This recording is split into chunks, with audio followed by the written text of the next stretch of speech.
उत्तराखंड के एक छोटे से शहर का बच्चा जिसके सपने उसके कद से काफी बड़े थे।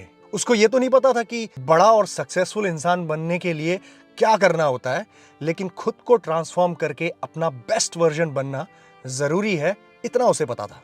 खुद के फिजिकल ट्रांसफॉर्मेशन के साथ साथ स्पोर्ट्स एंड न्यूट्रिशन साइंस की डिग्रीज हासिल करी, क्योंकि बॉडी के साथ नॉलेज और स्किल सेट का बैलेंस होना भी बहुत जरूरी है, ये उसे पता था। लेकिन इस ट्रांसफॉर्मेशन की जर्नी को उसने कैसे तय किया, क्या ये आप जानना चाहोगे? तीन मंत्रास जो मैंने अपनी लाइफ में फॉलो किए ट्रांसफॉर्मेशन करने के लिए, अपनी बॉडी को चेंज करने के लिए, आज मैं आपके साथ शेयर करता हूं। और जो सबसे पहला चैप्टर है वो है डाइट।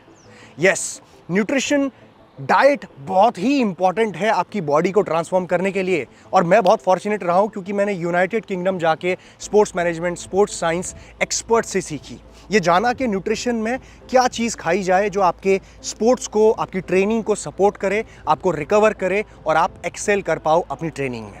साथ ही साथ सर्टिफिकेशंस, कोर्सेज, सेमिनार्स, किताबें, बहुत सारी चीज़ों से मैंने न्यूट्रिशन के बारे में जानकारी ली ताकि मेरी जो नॉलेज है अपने आप को ऑप्टिमल लेवल पे ट्रेन करने के लिए वो बढ़े, क्योंकि इसके अलावा कोई और रास्ता नहीं है। अगर आप ये सब चीज़ें नहीं सीखोगे तो फिर आप कंफ्यूज होते हो इंटरनेट पे रील्स देख के कि भाई दिन भर में सोयाबीन की आप वेजिटेरियन मील्स बना रहे हो और अपने प्रोटीन के इंटेक को पूरा कर रहे हो, जस्ट बिकॉज आपने किसी को इंटरनेट में देख लिया है, बॉडी बिल्डर को ऐसा करते हुए।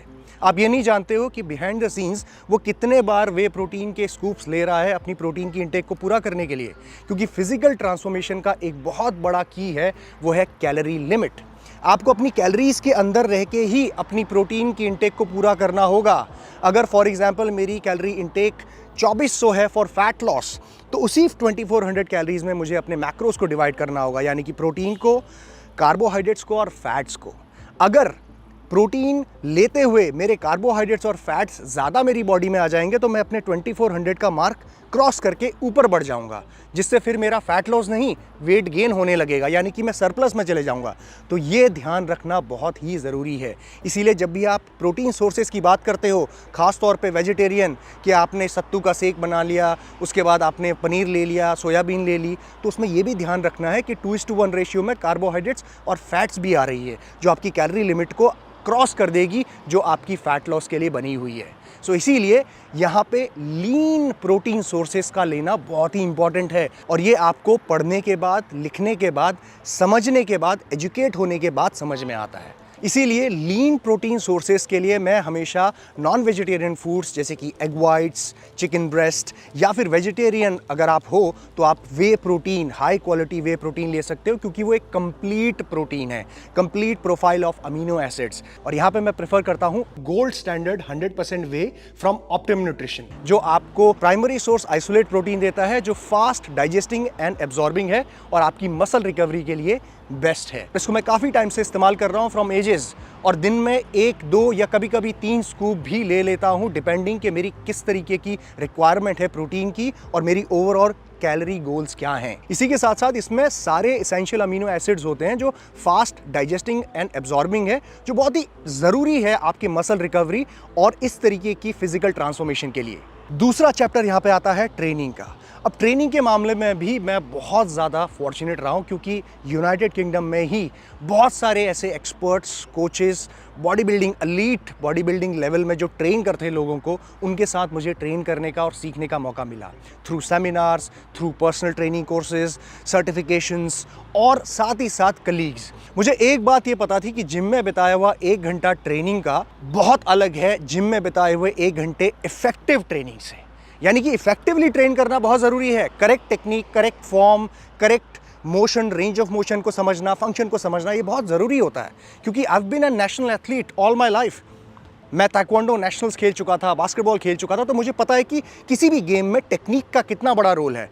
आप उसी गेम को 4 घंटे खेल लो लेकिन सही तरीके से ना खेलो तो आप कभी भी सीख नहीं पाओगे। और जब बॉडी बिल्डिंग की बात आती है, मसल बिल्डिंग की बात आती है, तो वहाँ पे फॉर्म, रेंज ऑफ मोशन, सही वेट का सिलेक्शन, माइंडसेट, ये बहुत ज़रूरी होता है, क्योंकि ये आपको बचाता है गलत तरीके से ट्रेनिंग करने से, जो इवेंचुअली आपको इंजर करती है। और एक बार अगर आपको इंजरी हो गई तो आप कितने ही धुरंधर हो, मास्टर हो ट्रेनिंग में, तो आपको वापस आने में बहुत टाइम लगेगा और जो आपकी प्रोग्रेस को हैम्पर करेगा।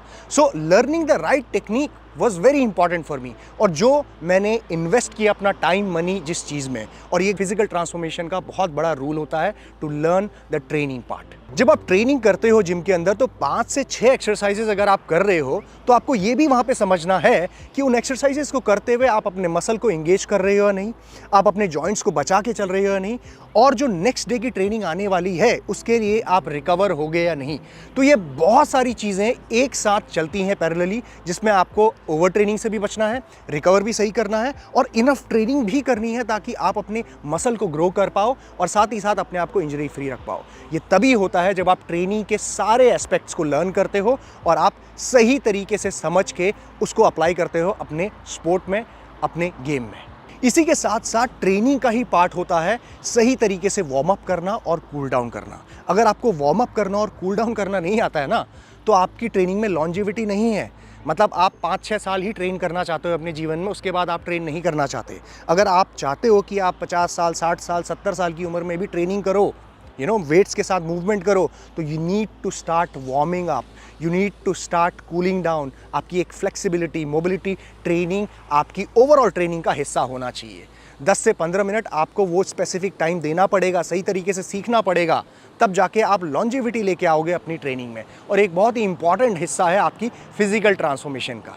एक बार ट्रांसफॉर्मेशन कर ली और उसके बाद बस बेड पकड़ लिया, ऐसा नहीं चाहिए होता। You need to have a proper longevity, sustainability in your training.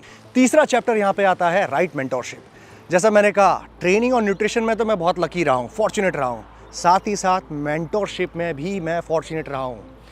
बहुत बार ऐसा होगा कि आप जब अपनी ट्रेनिंग की जर्नी शुरू करोगे, अपने आप को सीखना चाहोगे बॉडी बिल्डिंग ट्रांसफॉर्मेशन के बारे में, तो बहुत सारे लोग आपको मिसगाइड करेंगे, कहेंगे नहीं 6 महीने में अगर आपको ट्रांसफॉर्म मैं करा दूंगा, आपको ये सब करने की कोई ज़रूरत नहीं है, ये लो PEDs, ये लो स्टेरॉयड, ये दवाई खा लो।